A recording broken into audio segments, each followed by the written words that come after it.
সারাদিনে আমাদের অয়েলের রিকোয়ারমেন্ট কতটা? দেখুন, আমাদের যত ইন্ডিয়ান স্পাইসেস আছে, মশলাপাতি আছে, তাদের প্রত্যেকেরই কিন্তু একটা উপকারিতা আছে।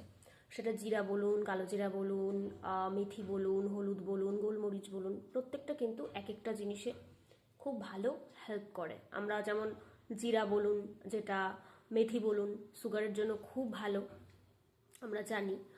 এটা নিয়েও কখনো আলোচনা করা যাবে। সেরকম মশলাপাতির মধ্যে এগুলোর সাথে কিন্তু তেলটাও পড়ে যাচ্ছে। বাকি মশলাপাতিগুলোর তো উপকারিতা আছে আমরা জানি, কিন্তু ক্ষতিটা মেনলি কিন্তু করে তেলটা। কারণ আমাদের কোনো আইডিয়া নেই যে একটা মানুষের মান্থলি অন্তত কতটা তেল নেওয়া উচিত। মানে যেটা আমরা বাজার করি না, মান্থলি হিসাব করে তো আনি যে আমাদের এই পরিবারে মাসে এতটা দরকার। কোন পরিবারে কতটা দরকার সেটা তো সদস্যের ওপর নির্ভর করবে।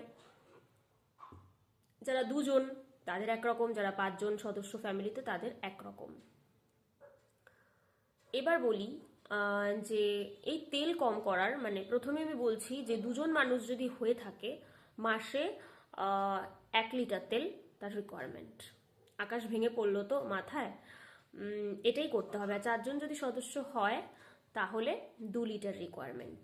আর এই এত কমে কিভাবে খাবো, আমরা তো এত কমে খেতে পারি না। তার একটা টিপস, আপনাকে ফ্রাইড আইটেম কমাতে হবে।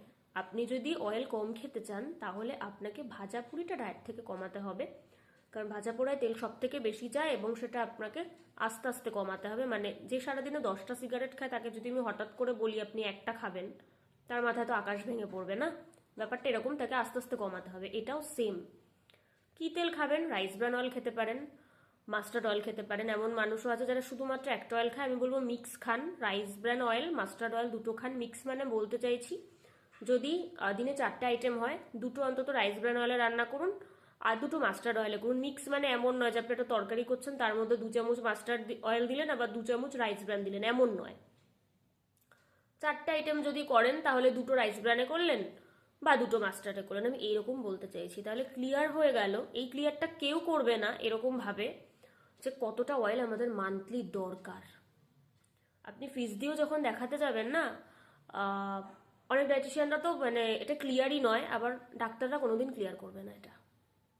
ওনাদের পেশেন্ট হাত ছাড়া হয়ে যাওয়ার একটা ভয় থাকে, ঠিক আছে? সেই জন্য ওনারা ডায়েটিশিয়ানদেরও একটু ভয় পায়। এটা আমি নিজে ফেস করেছি তাই বললাম। আপনাকে ক্লিয়ার হতে হবে যে আমার পরিবারে আমরা 2 জন, আমাদের 1 লিটার তেলে সারতে হবে ব্যাপারটা, আর 4 জন আমাদের 2 লিটারে সারতে হবে। তো এইভাবে মেনটেন করুন, ভালো থাকুন। আর আরও এরকম টিপস পেতে আমার চ্যানেল সাবস্ক্রাইব করে পাশে থাকুন।